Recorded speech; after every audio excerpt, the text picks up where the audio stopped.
எவ்வளவு medical students தமிழ்நாடுல வந்து அந்த மெடிக்கல் முடிக்கிறதுக்கு முன்னாடி எவ்வளவு அவங்க வந்து மன ரீதியாகவும் உடல் ரீதியாகவும் சஃபர் ஆகுறாங்களோ அந்த அளவுக்கு அங்க இல்லை. ஸோ அதனால குழந்தைங்க ஃப்ரீயா விடுங்க. அங்க அவங்க நடக்கிற ஒவ்வொரு இதையும் வந்து காது கொடுத்து கேளுங்க. குழந்தை என்ன சொல்ல வரேன்னு கேளுங்க. ஏன்னா நம்ம வந்து ஒரு டிஸ்டன்ஸ்ல இருக்கோம். அப்ப அது இருக்கும்போது குழந்தை சொல்ல வரேன்னு கேளுங்க. இந்த டெஸ்ட்ல கொஞ்சம் மார்க் கம்மி ஆயிடுச்சா, பரவாயில்லப்பா அடுத்த டெஸ்ட் இருக்குது, 6 வருஷம் இருக்குதுல, ஒன்றும் பிரச்சனை இல்லை இது பண்ணு.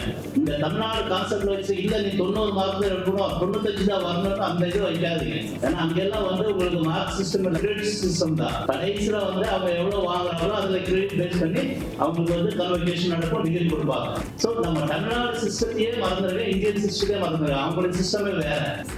அதுக்கப்புறமும் அவங்களுக்கு வந்து ஆப்ஷன் செங்கன் கண்ட்ரிஸ் வந்து 26 கண்ட்ரிஸ் இருக்கு. அந்த செங்கன் கண்ட்ரிஸ்ல எந்த இடத்துல போய் அவங்க அந்த பிஜி பண்றது கூட அவங்களுக்கு வந்து வாய்ப்பு கொடுப்பாங்க. இல்லையா நீங்க யூஎஸ் போகணும்னா யூஎஸ்எம்எல் எக்ஸாம் எழுதலாம், இல்லையா பிளாப் எழுதலாம், யூகே ஒவ்வொரு இடத்துக்கும் ஒரு இது பண்ணிக்கலாம். குழந்தைய ஃப்ரீயா விடுங்க. அவங்கள வந்து அவங்க ஓனா திங்க் பண்ண விடுங்க. உங்களோட ப்ரெஷர் குழந்தைங்க மேல போடாதீங்க.